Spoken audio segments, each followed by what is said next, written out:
right on the temple. Right on the temple. Short little right hook, right on the temple. And he does it again, doubles it up again, but the first one did all the damage. He jumped in with a body shot, which initially I thought was what had done it.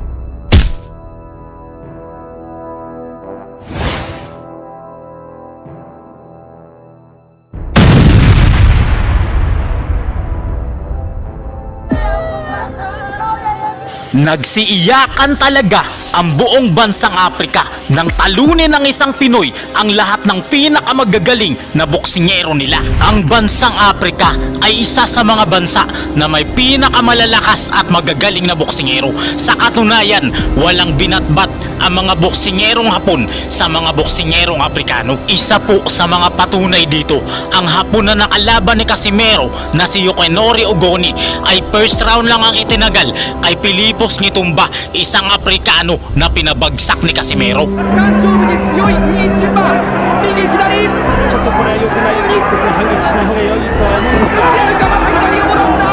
どうだ、攻めてくる。トップを背負います。危険な戦い、自ら足を決め直したが左のフック。 At sa bidyong ito, malalaman natin kung paano pinasuko at pinabagsak ni Casimero ang buong bansang Afrika nang talunin nito ang pinakamagagaling at mahusay na boksingero nila.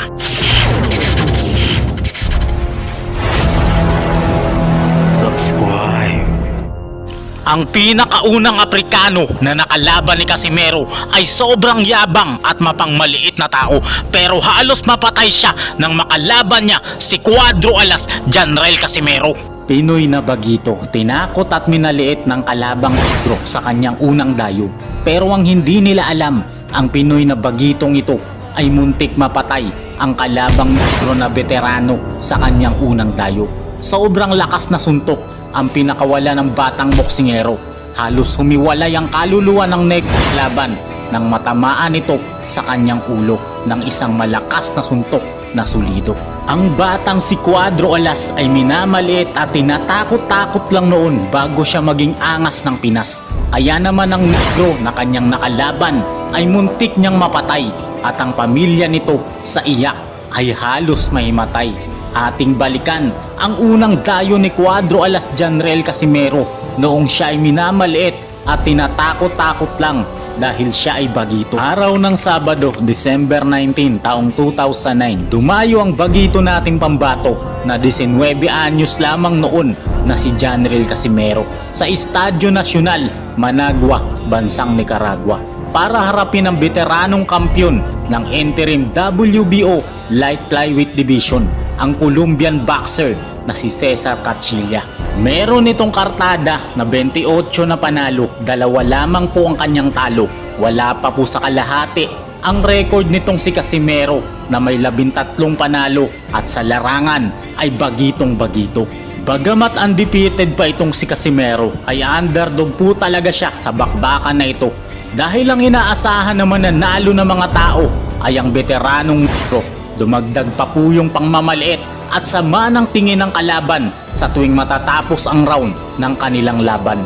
Kaya napapayuko na lamang po ang bagito nating kababayan. Sa round 1, batang-bata pa po dito si Casimero at nakakatakot naman ang itsura ng kanyang matandang kalaban. Nagsimula na ang bakbakan at cool na cool lang ang kalaban.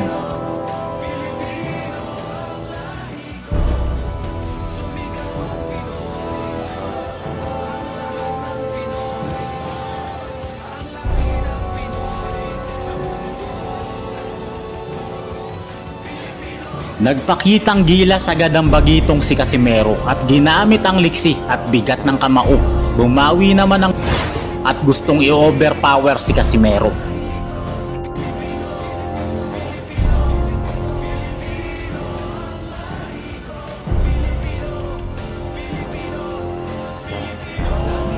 Dito ay parang nagpakitang gilas agad ang ating kababayan. Nagpakawala ng sunod-sunod na suntok na tumama sa kalaban.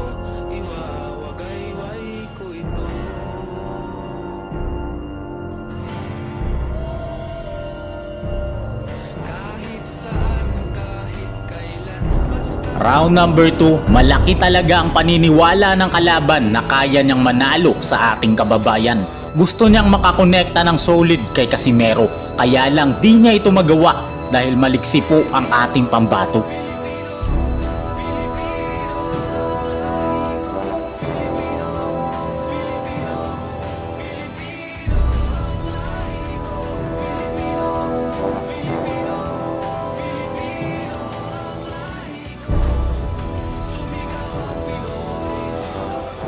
Sa huling segundo ng round 2, bumanat si Casimero ng mga solidong suntok. Nag-angas naman ang kalaban at baliwala daw, hindi daw siya nasaktan. Sa round number 3, tuloy ang bakbakan at parang walang gustong sumuko at magpatalo sa dalawang naglalaban.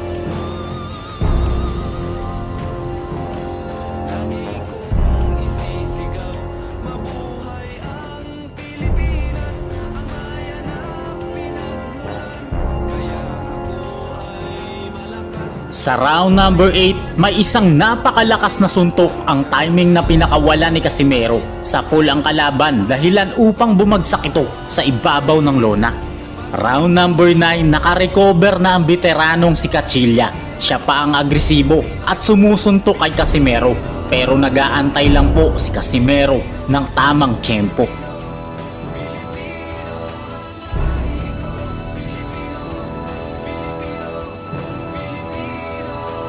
Sa round number 10, halata na ang pagod ng veteranong boksingero habang maliksi pa rin po ang ating pambato.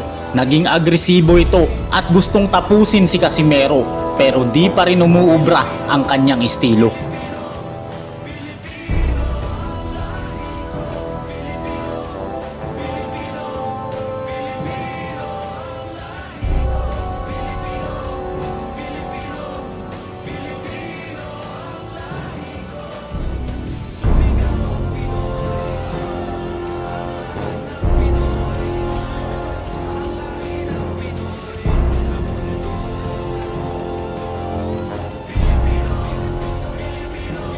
Round number 11, dito natatapusin ng bagitong si Cuadro Alas ang veteranong kalaban. Animoy nag-aantay lang ng tamang pagkakataon si Casimero para maibato ang kanyang napakalakas na kanan na timing na tatama sa ulo ng kalaban.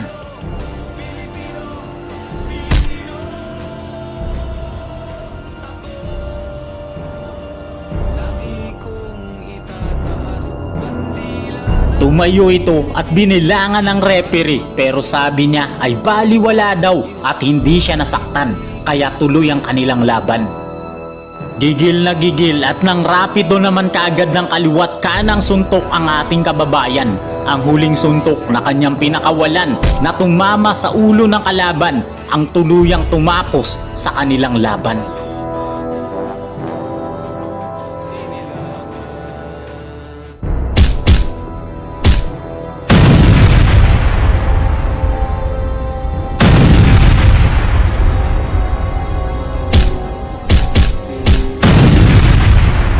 Paano pinasuko ni Cuadro Alas General Casimero ang buong bansang Afrika nang wasakin nito ang pinakamagagaling na boksingero nila, kaya ang ating bida ay hinangaan talaga at naka-score pa sa napakagandang si Ivana. Kiss love ng iyong mata, ngitit tawa na kay ganda, ang boses mo na kay lambing, nakakakilig na walang hambing. Sarap. Sarap. Isang halimaw na boksingerong kampyon na pinakamalakas sa bansang Afrika. Superstar kung ituring at bayani nila. May hawak ng world record na pinakamabilis na tinapos ang kalaban sa pinakaunang suntok lang na kanyang pinakawalan. Round 1, 11 seconds KO. Iyak ang pamilya at wasak ang pangarap niya na makalaban sina Uya pagkatapos brutal na makatikim ng pagkatalo sa loob lamang ng 3 round kay Cuadro Alas General Casimero. Araw ng Sabado, November 30, taong 2019, dumayo ang ating kababayan na si Cuadro Alas General Casimero sa Utilita Arena, Birmingham, United Kingdom para harapin ang kampyon ng WBO Bantamweight Division, ang kinatatakutan na si Zolani Tete. Isa itong superstar na boksingero pagdating sa bansa nila at ito yung kinatatakutang halimaw ng South Africa. Animoy isang presidente pag sinasalubong ang boksingerong ito. Literal na bayani ang turing sa kanya ng mga tao. Bato-bato ang katawan na parang hinulma para maging pinakamagaling na boksingero ang Afrikanong ito. At ito daw yung boksingero na kamag-anak ni Taguro. Bago niya harapin si Cuadro Alas Janrel Casimero, siya ay may 12 winning streak laban sa mga dekalibreng boksingero at karamihan sa kanyang mga nakalaban ay pinatulog niya sa ibabaw ng lona. Ibig sabihin lang nito ay napakahusay at halimaw talaga si Zolani Tete pagdating sa ibabaw ng lona. Sa katunayan, ito ang may hawak ng world record na pinakamabilis na knockout win. Pinatulog ang kalaban sa loob lamang ng 11 segundo sa first round lamang ng kanilang laban.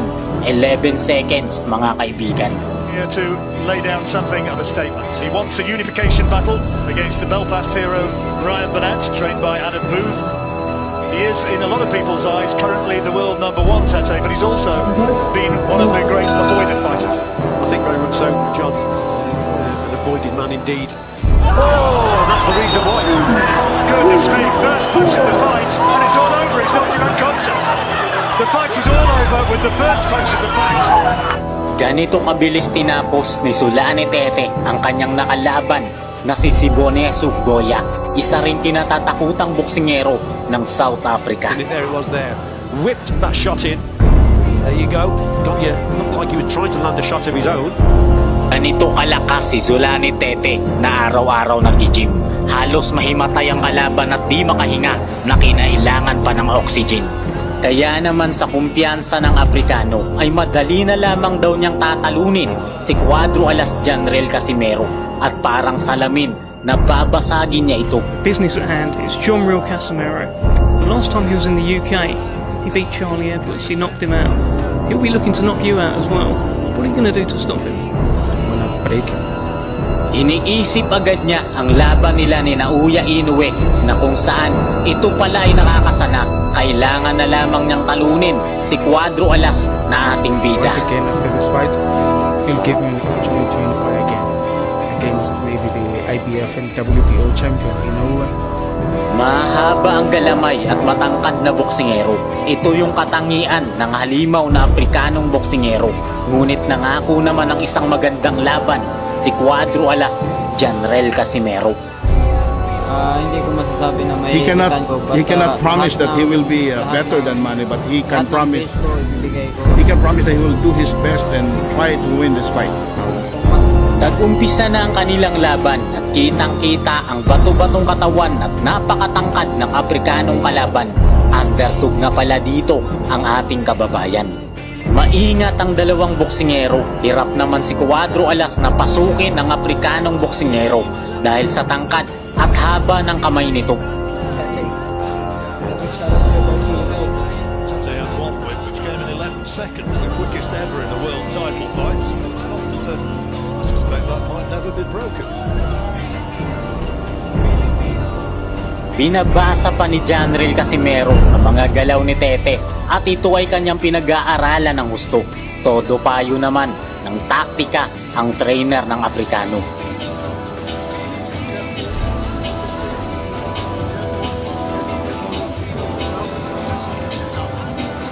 Pagmasdan nyo pong mabuti ang galaw nitong si Tete. Yuyuko siya ng gusto para maiwasan ang malakas na suntok ni Casimero.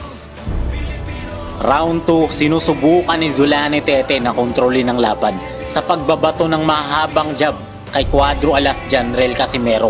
Pero sadyang mabilis si Casimero at naiiwasan niya ito.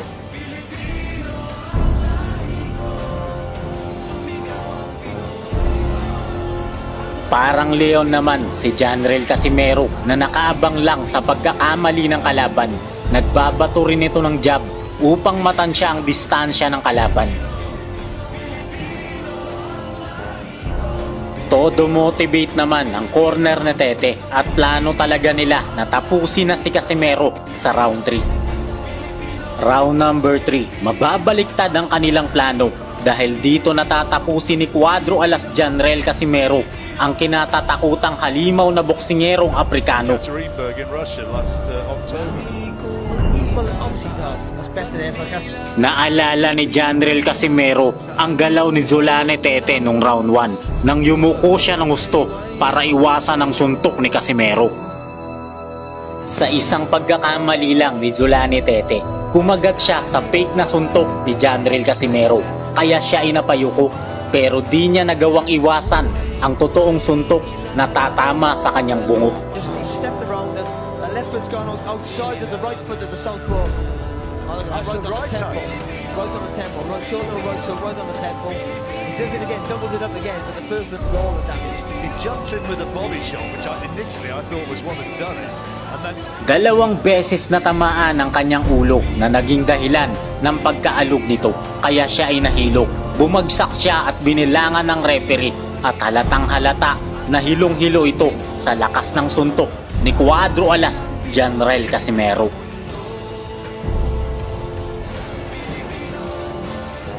Ito na ang tamang pagkakataon para kay Casimero na nagmistulang leon. Nilapa ang halimaw na superstar ng Afrika. Wala itong nagawa sa bangis ni Cuadro Alas na ating bida. Tete still looks unsteady. He's got to buy some time here and make Casimero. Sunod-sunod na suntok ang muling nagpabagsak sa kanya na parang Superman sa ibabaw ng lona.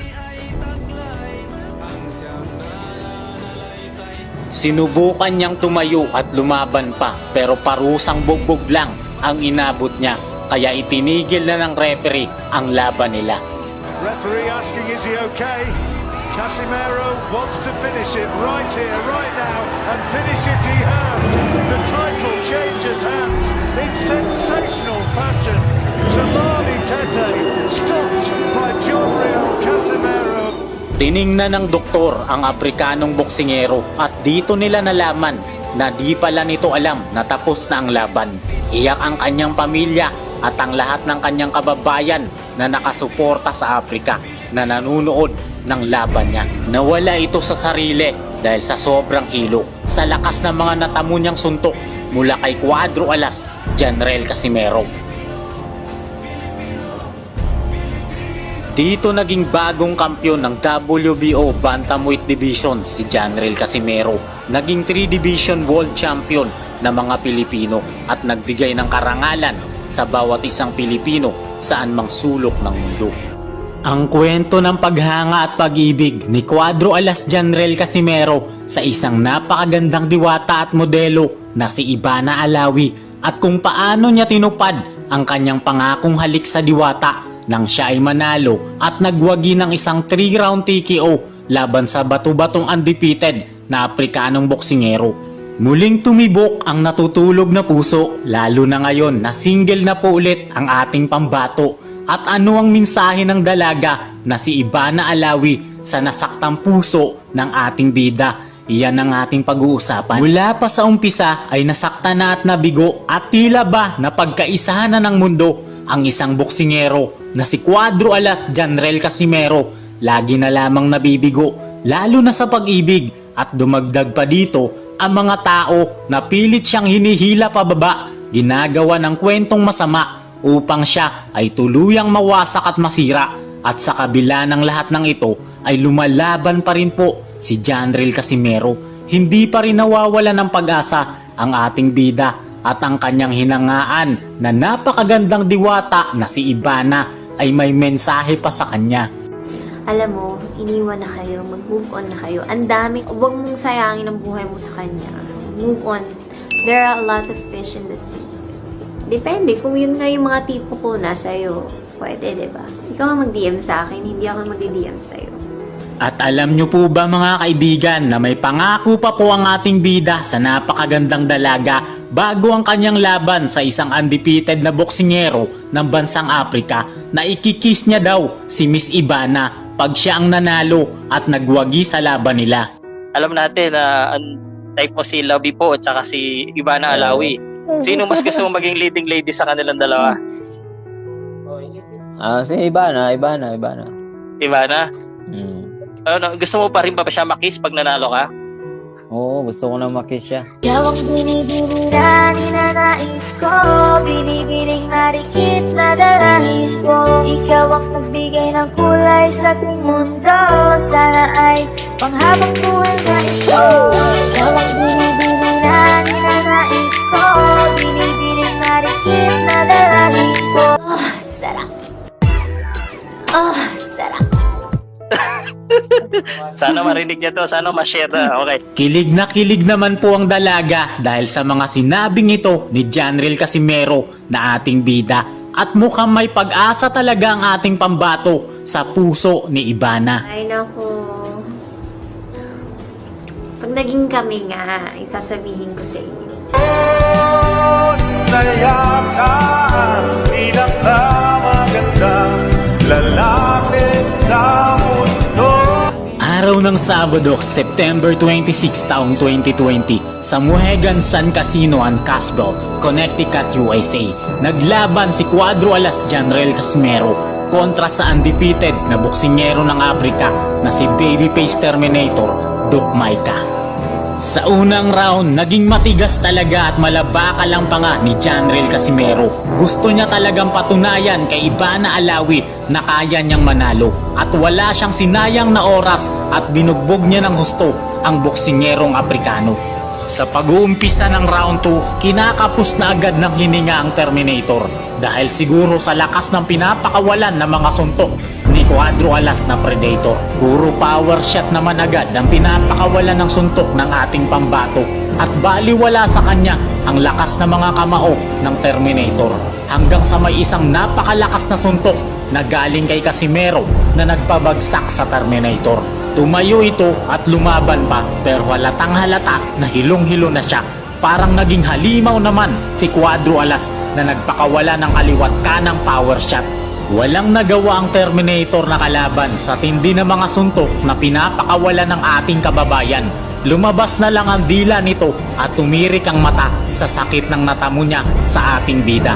Hilong-hilo si Maika at di na niya alam ang nangyayari sa kanya. Sa round number 3, dito natatapusin at ite-terminate ni Cuadro Alas ang Terminator na kalaban. May bakal na panga at pangangatawan. Walang nagawa at wasak sa aserong kamao ng ating kababayan. Kaya sinuri ng doktor kung okay pa ba ang kanyang kalagayan. Sa sobrang hilo ay 10-10 na pala ang paningin nito. Kaya nandilat na ang mata ng referee sa Terminator na kalaban. Tuloy pa rin ang kanilang laban at parang naging halimaw ulit si Casimero sa pagpapakawala ng malalakas na kamao hanggang sa itinigil na ng referee ang kanilang laban dahil hindi na kayang depensahan ng Aprikano ang kanyang sarili sa laban at diniklarang panalo ang ating kababayan.